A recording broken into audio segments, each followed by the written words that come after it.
Imaginemos estar al mando de un inmenso buque de carga en medio del océano. Saber exactamente cuántas miles de toneladas de peso puede soportar la cubierta mientras estamos atracados en un puerto tranquilo, bueno, es un dato interesante. Claro. Pero francamente, es un dato completamente inútil si no sabemos cómo se comportará esa misma estructura de acero cuando un huracán de categoría 5, olas de 10 metros y un fallo catastrófico del motor ocurran exactamente al mismo tiempo. Ese, a grandes rasgos, es el gran problema de las finanzas modernas. Totalmente de acuerdo. Hola y una muy cálida bienvenida a quienes nos escuchan hoy a este análisis exhaustivo y detallado, donde vamos a diseccionar ideas complejas para entender el mundo que nos rodea. Hoy tenemos sobre la mesa un documento que es tan denso matemáticamente como innovador en sus implicaciones. Se trata de un artículo académico de abril de 2024. Sí, recién salido del horno, como quien dice. Titulado Factor Risk Measures, o Medidas de Riesgo de Factores. Elaborado por los investigadores Hirbod Asa y Peng Liu, de la Universidad de Essex. Es un auténtico placer estar aquí para desgranar este trabajo. Lo que Asa y Liu plantean en este documento es un cambio de paradigma brutal. Nos están mostrando cómo los matemáticos y los reguladores financieros están intentando rediseñar, casi desde cero, la forma en que medimos el riesgo. Y ya era hora, porque la visión estática ha demostrado sus fallos. Exacto. Tradicionalmente, la industria ha mirado el riesgo como una variable aislada, como tu analogía del barco en el puerto tranquilo. Este artículo propone pasar de esa visión estática a una verdadera dinámica. Entender cómo reacciona una inversión o una cartera de miles de millones ante escenarios macroeconómicos complejos y, sobre todo, altamente estresantes. Bueno, a ver, vamos a desglosar esto desde el principio porque, sinceramente, adopto una postura bastante escéptica de entrada. La premisa del artículo parece ser que Wall Street y los reguladores necesitan matemáticas aún más complicadas. Ya, suena contraintuitivo. Es que, si hacemos un poco de memoria y miramos atrás, las fórmulas hipercomplejas que ya tenían los grandes bancos fallaron estrepitosamente en la crisis financiera de 2008. Todo aquel castillo de naipes matemáticos se derrumbó y casi se lleva por delante la economía mundial. ¿Realmente la solución a modelos defectuosos es añadir más capas de complejidad matemática? Comprendo perfectamente el escepticismo. Es la reacción más natural. Pero lo fascinante de este documento es que los autores argumentan de una forma muy elegante exactamente lo contrario a lo que criticas. ¿Ah, sí? Sí. Defienden que precisamente por los fallos catastróficos que vimos en 2008, necesitamos modelos más sofisticados que entiendan el contexto. Los modelos previos fallaron porque eran demasiado simples en su concepción de la realidad. Omitían mucha información vital. Ignoraban por completo lo que llamamos el estrés del sistema. No podemos culpar a las matemáticas por no predecir las consecuencias de un huracán si la ecuación original que diseñamos ni siquiera incluía la variable del viento. Necesitamos herramientas que entiendan que el ecosistema financiero en sí mismo puede entrar en pánico. Vale, entiendo el punto. Analicemos entonces el problema de las medidas tradicionales para dar contexto, aunque sabemos que quienes nos escuchan ya están familiarizados con los conceptos base. En la regulación financiera, las medidas estrella siempre han sido las invariantes en ley, concretamente el valor en riesgo, el famoso VaR, y el déficit esperado. Eso es, los pilares de la regulación hasta ahora. Y sabemos que mirar invariantes en ley es asumir que el mercado operará mañana exactamente con las mismas condiciones de vacío que hoy. Es asumir que tu cartera se va a comportar basándose únicamente en su propio historial de fluctuaciones. Exactamente. Acharya y su equipo de investigadores ya nos advirtieron allá por 2012 que este enfoque tenía los días contados. Señalaron que a los reguladores, los que de verdad tienen que vigilar que el sistema no colapse, les preocupan muchísimo más los escenarios de estrés sistémico que las fluctuaciones diarias normales. Claro, el día a día no quiebra un país. Exacto. Y aquí es donde el documento de Asa y Liu introduce su concepto clave.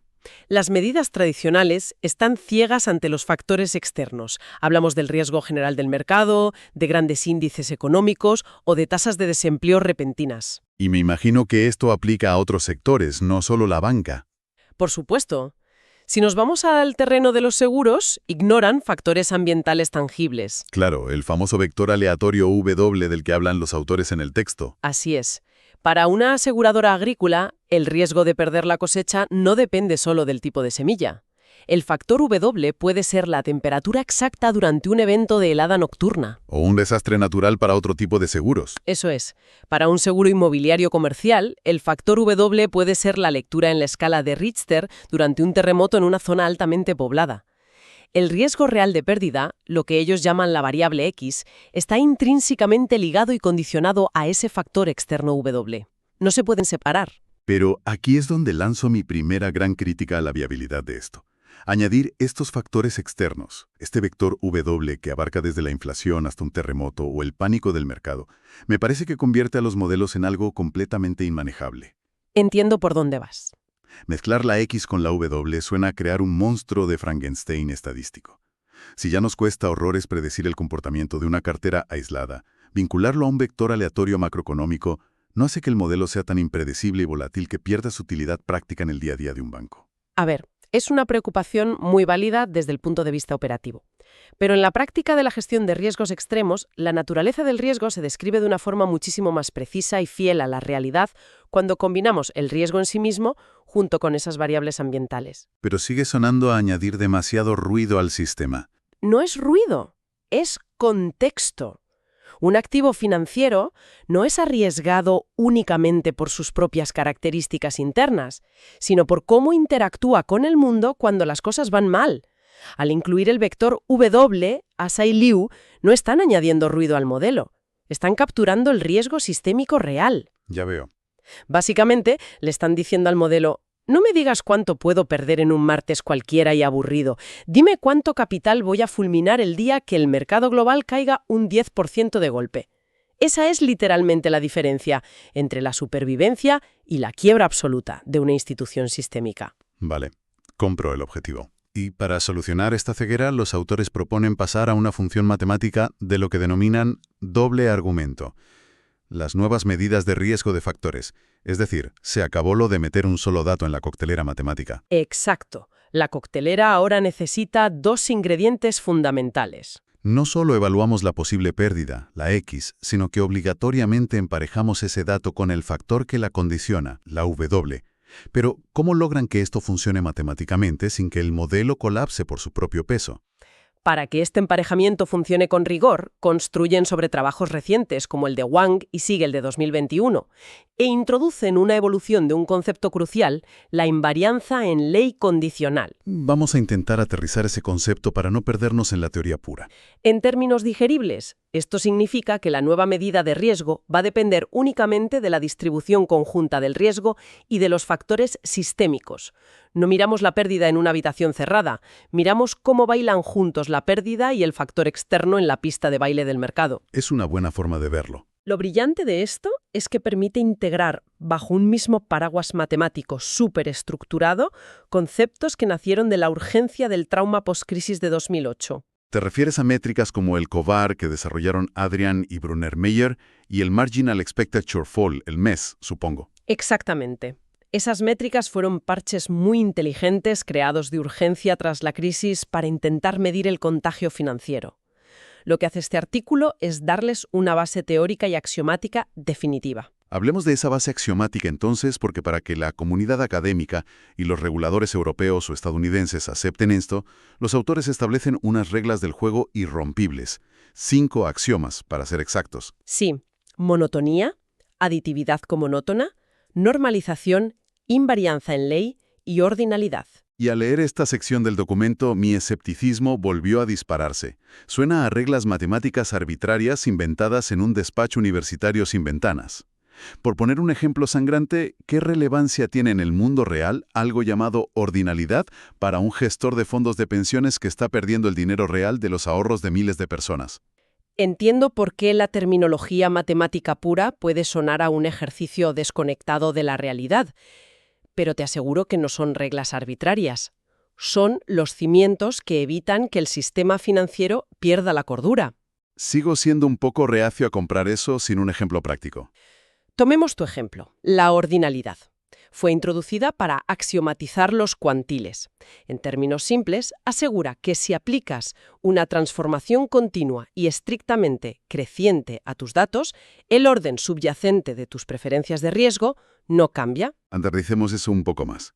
Dame un ejemplo palpable del día a día. Imagina que mides el riesgo de tu cartera en euros. De repente, tu banco es adquirido y la matriz decide que ahora todo se mide en yenes, o decides aplicar un ajuste dinámico por la inflación anual. Vale, un cambio de escala o de divisa. La ordinalidad es el seguro matemático que garantiza que tu medida de riesgo no se vuelva loca y te empieza a decir que invertir en criptomonedas súper volátiles es de repente más seguro que comprar letras del tesoro, pura y exclusivamente porque cambiaste la moneda de medición. Es un rigor absolutamente vital. Evita que una transformación matemática básica destruya la coherencia lógica de lo que es seguro y lo que es peligroso. Eso es. Vale, ahora sí te compro el argumento. La ordinalidad evita que el modelo nos mienta por un cambio de divisa o de escala. Ya tenemos las reglas del juego. Pero los autores no se quedan en la teoría pura. Construyen herramientas tangibles basándose en estos axiomas. Sí, y desarrollan 4 grandes familias de riesgo de factores. Me llamó muchísimo la atención la primera de ellas, porque literalmente la llaman medidas de distorsión. Suena directamente a que estamos alterando la realidad a nuestro favor. El nombre es provocador, sin duda. Las medidas de distorsión utilizan una herramienta matemática muy específica llamada integral de Choquet condicional. Que suena a algo que solo se discute en conferencias de cálculo avanzado. Totalmente. Para no perder a nuestra audiencia en un mar de cálculo, la intuición detrás de esta integral es fascinante. Lo que hace es permitirnos ponderar peor los escenarios que más nos asustan. Matemáticamente, distorsiona la probabilidad de los eventos extremos, dándoles un peso mucho mayor del que tendrían en una curva de campana normal. Para obligar al banco a ser hiper precavido, imagino. Le dice al modelo, presta el triple de atención a los escenarios de pesadilla. Espera, ponte en la piel de un analista de riesgos de un gran banco por un momento. Ponderar escenarios de pesadilla, eso suena a una puerta trasera abierta de par en par. Si le permites a un banco que asigne pesos a sus propios escenarios... Esa sería una catástrofe regulatoria, si el modelo fuera un lienzo en blanco para el banco. Claro, es una invitación directa a la manipulación. Podrían suavizar sutilmente los peores escenarios en sus modelos internos para que el resultado exija menos reservas de capital y así mostrar balances mucho más atractivos a los accionistas. Pero el documento de Asa y Liu está blindado contra eso. Exige condiciones estrictas y demostraciones matemáticas precisamente para evitar esa manipulación. La función de distorsión no la elige el banco a voluntad los viernes por la tarde. Viene de arriba, entonces. Viene definida e impuesta por la autoridad reguladora. De hecho, el documento da ejemplos concretos de cómo se aplicaría. Esta medida permite al regulador exigir la media del capital requerido bajo absolutamente todos los escenarios económicos estresados posibles. No hay escapatoria. O sea, ¿el banco no puede elegir qué crisis simular? Imposible, porque el factor W inyectado por el regulador fuerza al modelo a contemplar el estrés sistémico total. Aclarado entonces. Es un corsé regulatorio, no una vía de escape para maquillar cuentas. Pasemos a la segunda familia, las medidas cuantílicas y lineales. Aquí los autores extienden la definición del cuantil clásico. Y fíjate que esto tiene una aplicación industrial directa. Sí, de hecho, leyendo el documento me encontré con un detalle que me hizo arquear una ceja de forma positiva. Menciona que estas medidas lineales toman la forma de una media ponderada de expectativas condicionales. Exacto. Y resulta que esta es prácticamente la misma base que usa Moody's, la famosa agencia de calificación, para establecer sus métricas de riesgo crediticio corporativo. Es una observación excelente. Y es crucial porque demuestra que el marco teórico que proponen los autores no es ciencia ficción académica. Tiene una traducción directa y valida herramientas operativas que la industria de calificación ya considera indispensables, pero dotándolas de un chasis matemático mucho más robusto a prueba de crisis. Continuemos con la tercera familia, las medidas coherentes. Y aquí tengo un problema fundamental que choca con la realidad del mercado. El documento explica que para que una medida sea coherente, debe cumplir con la subaditividad. Que es el principio matemático detrás de la diversificación. Para entender esa subaditividad, los autores se apoyan en una extensión de la desigualdad de Hardy-Littlewood.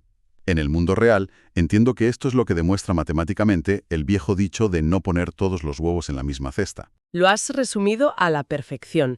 La desigualdad de Hardy-Littlewood es la demostración matemática de que combinar diferentes inversiones reduce estadísticamente tu exposición al peligro y rebaja el riesgo global de la cartera. Pero mi crítica frontal es esta. La diversificación es un cuento de hadas cuando hay verdadero pánico. Se ha demostrado una y otra vez. En un evento de caída libre global, como en 2008 o en marzo de 2020 con la pandemia, la correlación de todas las clases de activos tiende a 1. Todo cae a la vez. Las acciones tecnológicas caen, los bonos corporativos caen, las materias primas caen, el sector inmobiliario se congela, la cesta entera, con todos sus huevos muy bien diversificados, se cae al suelo. ¿De qué sirve un modelo matemático que asume una diversificación que desaparece justo cuando más la necesitas? Tu crítica es afiladísima y señala exactamente el talón de Aquiles de la diversificación tradicional y del VaR clásico. Pero, y aquí es donde brilla el genio de este artículo, los autores responden a ese problema exacto usando su propio marco de doble argumento. ¿Cómo lo solucionan? Las medidas coherentes de riesgo de factores evalúan el estrés precisamente dado que está ocurriendo un factor específico. No asumen tiempos de paz. Ah, ya veo por dónde van. Evalúan tu cartera asumiendo como condición previa que el factor W, digamos un colapso de liquidez global o una pandemia, ya está en marcha.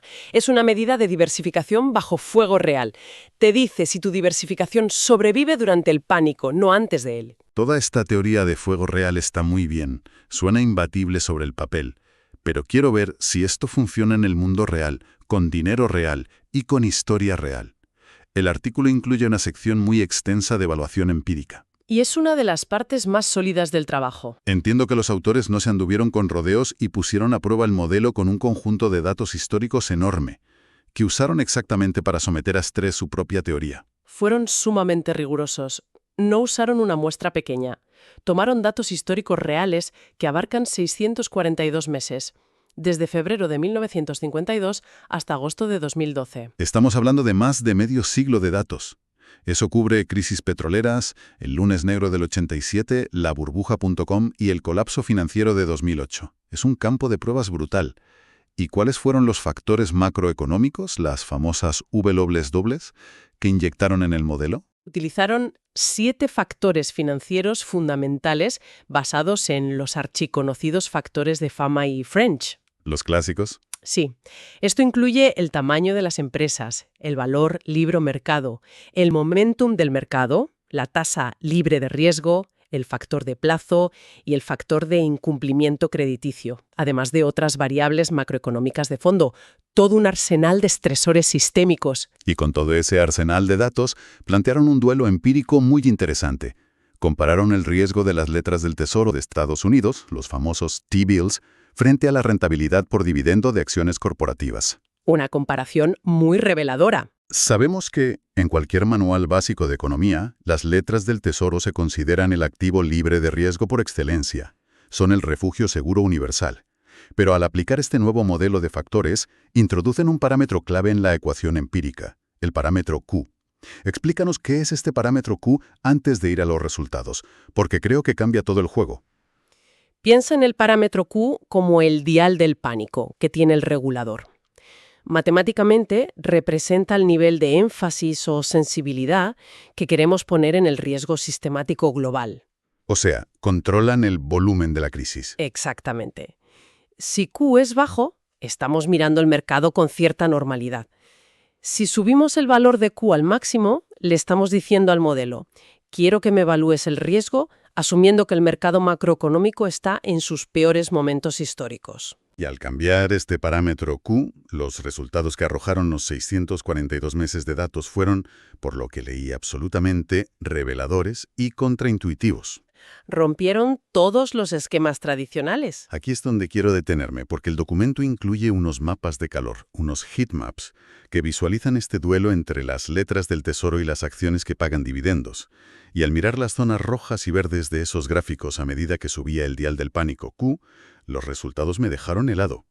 Detállanos qué pasó con el riesgo real calculado para las letras del Tesoro. Los heatmaps muestran una divergencia dramática. A medida que los autores aumentaban el valor de QA, es decir, estresaban el sistema macroeconómico, la diferencia entre la medición de riesgo clásica y esta nueva medición de factores se volvía abismal. ¿Hasta qué punto? Según los resultados puros de los datos, el riesgo del T-bill varió drásticamente dependiendo del entorno. En escenarios favorables mostraba un 13% menos de riesgo de lo que decían las medidas antiguas. Bueno, eso suena bien para el inversor. Pero, y aquí está el gran impacto, en los escenarios de alto énfasis sistémico, con la Q alta, las letras del Tesoro mostraban hasta un 50% de riesgo oculto que las medidas tradicionales como el VaR jamás detectaron. Espera, detente ahí. Me estás diciendo que el activo que usamos como definición absoluta del libre de riesgo, el lugar donde los bancos aparcan su liquidez para estar a salvo, ocultaba un 50% más de vulnerabilidad cuando el ecosistema a su alrededor colapsaba? Así de crudo como suena. La volatilidad macroeconómica les afectaba muchísimo más de lo que los modelos de cuarto cerrado predecían. ¿Y qué pasó con los dividendos de acciones, que supuestamente son mucho más arriesgados en la teoría clásica? Esa es la segunda parte de la revelación empírica. La rentabilidad por dividendos, que lógicamente asociamos con la volatilidad del mercado de valores, tuvo un comportamiento mucho más estable bajo estrés sistémico. ¿En serio? Su riesgo evaluado solo varió en una horquilla de entre un 10% negativo y un 38% positivo. ¿Tuvieron menos variación de riesgo extremo que los bonos del gobierno? Exactamente. Esos números rompen dogmas financieros. Básicamente demuestran, con datos de medio siglo, que las medidas tradicionales estaban completamente ciegas ante la sensibilidad real de activos supuestamente intocables frente a movimientos macroeconómicos severos. El T-bill es mucho más sensible a los shocks sistémicos globales de lo que el modelo clásico del VaR podía llegar a imaginar. Es fascinante y aterrador a partes iguales. Pero esto me lleva a mi debate final sobre este famoso parámetro Q, el dial del pánico. Los autores defienden que Q ofrece flexibilidad al modelo. Y vaya si lo ofrece. Pero desde una visión más cínica de los mercados financieros, yo argumentaría que añadir un parámetro ajustable Q le da a las instituciones financieras la herramienta perfecta para maquillar sus números. Si el resultado del test de estrés es malo y les exige retener miles de millones en capital, simplemente bajan el dial Q, el modelo se relaja y pueden cumplir con los requisitos de los reguladores de forma engañosa. De nuevo, el escepticismo bancario. Es que es de cajón. Es literalmente como dejar que el estudiante diseñe la dificultad de su propio examen final. Entiendo tu postura. La historia de las finanzas está llena de arbitraje regulatorio y trucos de contabilidad. Pero basándome estrictamente en el diseño matemático de la fuente y en cómo se aplican las regulaciones modernas, debo refutar esa idea tajantemente. ¿Te escucho? La flexibilidad del parámetro Q no está programada en el software de los bancos para que jueguen con los números a su antojo. Está diseñada de forma exógena. Es una herramienta de precisión exclusiva para los reguladores como el Banco Central Europeo o la Reserva Federal. Ese parámetro les permite exigir simulaciones estandarizadas a toda la banca para un porcentaje específico de escenarios catastróficos. Es decir, ¿el regulador impone la Q en los test de estrés? Exacto. El estudio demuestra que gracias a tener la capacidad de mover la Q, los investigadores pudieron descubrir esa vulnerabilidad del 50% en las letras del Tesoro. Sin la capacidad regulatoria de ajustar Q para estresar el sistema en el modelo de forma forzosa, esa vulnerabilidad crítica habría permanecido oculta en los balances de los bancos, esperando a explotar. Exactamente como ocurrieron las sorpresas tóxicas antes de las crisis anteriores. Visto así, tiene todo el sentido del mundo. Llegados a este punto de nuestra conversación, la pregunta es obligada. ¿Cómo se traduce todo este denso desarrollo matemático a conclusiones útiles para la vida real? Hay que extraer el núcleo de todo esto. Para ir cerrando, necesitamos extraer aprendizajes cristalinos para nuestra audiencia.